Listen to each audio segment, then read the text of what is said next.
उम्र दराज मांग के लाए ते 4 दिन. നമ്മൾ യഥാർത്ഥത്തിൽ ജീവിക്കുന്നുണ്ടോ എന്നൊരു ചോദ്യമുണ്ട്. മനുഷ്യന്റെ എല്ലാ ആഗ്രഹങ്ങളും പൂർത്തീകരിക്കുക സാധ്യമല്ല എന്ന് മനുഷ്യന് തന്നെ അറിയാം. ദീർഘമായ ജീവിതം ആഗ്രഹിച്ചു.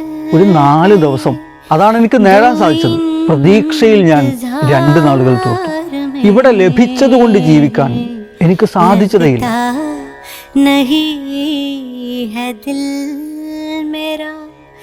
उजड़े दयार में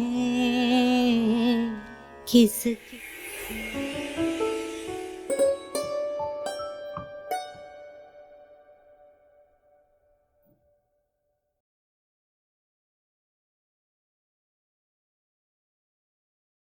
വഴിയാഴത്തിലേക്ക് സ്വാഗതം.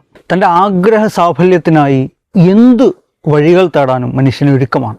ദൈവത്തോട് നിരന്തരം അവൻ തൻ്റെ ആഗ്രഹങ്ങളുടെ പൂർത്തീകരണത്തിനു വേണ്ടി തേടിക്കൊണ്ടേയിരിക്കുന്നു. മനുഷ്യന്റെ ജീവിതം യഥാർത്ഥത്തിൽ ഈ പ്രാർത്ഥനകൾക്കിടയിലാണ് എന്ന് തോന്നാറുണ്ട്. നമ്മൾ യഥാർത്ഥത്തിൽ ജീവിക്കുന്നുണ്ടോ എന്നൊരു ചോദ്യമുണ്ട്. ഒരാഗ്രഹം നിറവേറുമ്പോൾ അടുത്ത ആഗ്രഹത്തിന് വേണ്ടിയുള്ള അഭിലാഷം, അതിനിടയിൽ നമ്മൾ ജീവിക്കാൻ മറന്നുപോകുന്നു. ഈ ആഗ്രഹങ്ങൾക്ക് പിറകെയുള്ള ഓട്ടം മാത്രമായി ജീവിതം മാറി മറിയുന്നു. അങ്ങനെയാണോ നമ്മുടെ ജീവിതം വേണ്ടത് എന്നതാണ് യഥാർത്ഥ ചോദ്യം. മനുഷ്യന്റെ എല്ലാ ആഗ്രഹങ്ങളും പൂർത്തീകരിക്കുക സാധ്യമല്ല എന്ന് മനുഷ്യന് തന്നെ അറിയാം. പക്ഷെ എന്നിരുന്നാൽ പോലും അതിന്റെ സാധ്യതകൾ അന്വേഷിച്ചാണ് അവൻ നടന്നുകൊണ്ടേയിരിക്കുന്നത്. നമ്മൾ ലഗ്താ നഹി ഹെദിൽ മെര ഉജ്ഡേ ദയാരുമേ എന്ന് പറയുന്ന ഗസൽ തൊട്ടു മുൻപ് ചർച്ച ചെയ്തതാണ്. ആ ഗസലിലെ ഈരടികൾ ബഹദൂർ ഷാ സഫറിൻ്റെതാണ് എന്ന് നമുക്ക് അറിയാം. ലഗ്താ നഹി ഹെദിൽ മെര ഉജ്ഡേ ദയാരുമേ എന്ന് പറയുന്ന ഈ ഗസൽ അവതരിപ്പിക്കപ്പെടുന്ന മുഷായറകളിലാണെങ്കിലും സംഗീത സദസ്സുകളിലാണെങ്കിലും അതിൽ ബഹദൂർ ഷാ സഫറിൻ്റേത് എന്ന രീതിയിൽ അവതരിപ്പിക്കുന്ന ഒരു ഈരടിയുണ്ട്.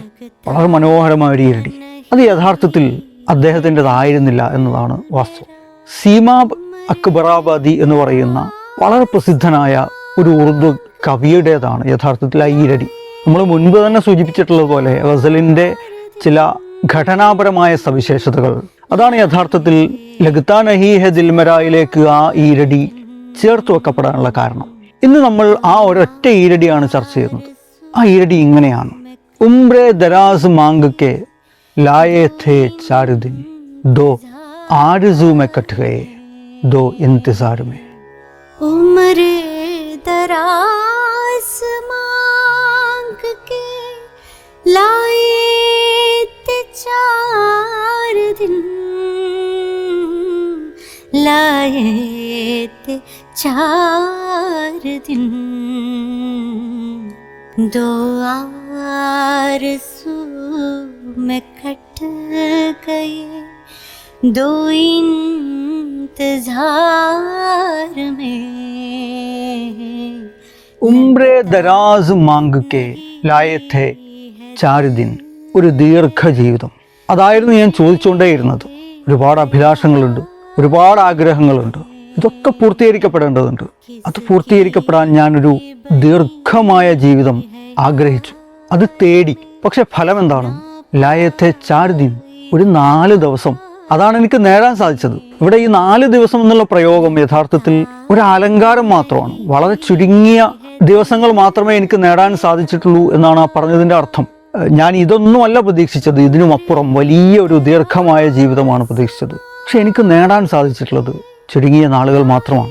പക്ഷെ ആ ചുരുങ്ങിയ നാളുകളെ ഞാൻ എങ്ങനെയാണ് അഭിമുഖീകരിച്ചത് എന്നതാണ് പ്രധാനപ്പെട്ട ചോദ്യം. ഞാൻ എങ്ങനെയാണ് അതിനെ പരിഗണിച്ചിട്ടുള്ളത്? 2 ആർസൂ മേ കട്ട് ഗയേ, പ്രതീക്ഷയിൽ ഞാൻ 2 നാളുകൾ തീർത്തു.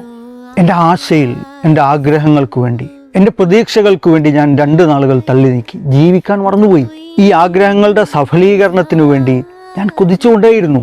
അതിനെക്കുറിച്ചുള്ള ആശയിലായിരുന്നു, പ്രതീക്ഷയിലായിരുന്നു ഞാൻ ജീവിച്ചത്. 2 इंतजार में, പിന്നെയുള്ള 2 ആ 2 ഞാൻ കാത്തിരിപ്പിൽ തീർത്തു. ഈ ആഗ്രഹങ്ങളൊക്കെ സഫലമാകാൻ പോകുന്നു എന്നുള്ള മിഥ്യാധാരണയിൽ ഞാൻ കഴിച്ചുകൂട്ടി.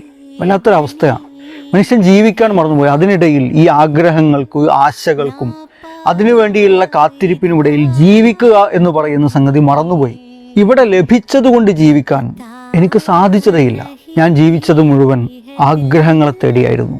ആഗ്രഹങ്ങളെ തേടിയുള്ള യാത്ര, ആ ആശകൾ സ്വപ്നങ്ങൾ, അത് മാത്രമാണ് എന്നെ ഭരിച്ചത്. പിന്നീടുള്ള പകുതിയോ അവയ്ക്ക് വേണ്ടിയുള്ള കാത്തിരിപ്പുകളായിരുന്നു.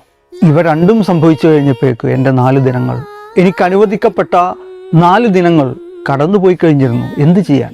മനുഷ്യൻ്റെ വ്യർത്ഥമായ ഒരു സാഹചര്യത്തെ, ജീവിത സാഹചര്യത്തെയാണ് യഥാർത്ഥത്തിൽ ഈ ഈരടി മുന്നോട്ട് വെക്കുന്നത്. മനുഷ്യൻ ആഗ്രഹങ്ങൾക്ക് പിറകെ സഞ്ചരിച്ച് തനിക്ക് ലഭിച്ച ജീവിതം പരമാവധി സന്തോഷത്തോടു കൂടി ജീവിക്കുന്നതിൽ നിന്ന് വിട്ടുപോകുന്നു.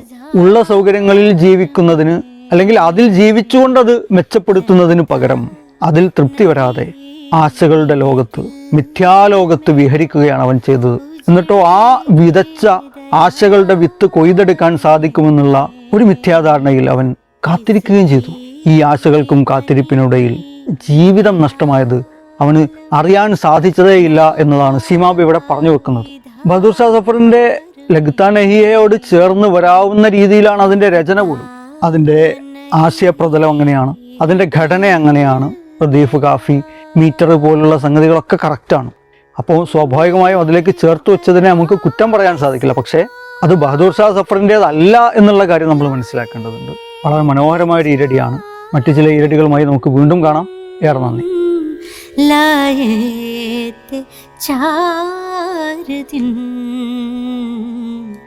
2 आरज़ू में कट गए, 2 इंतज़ार में लग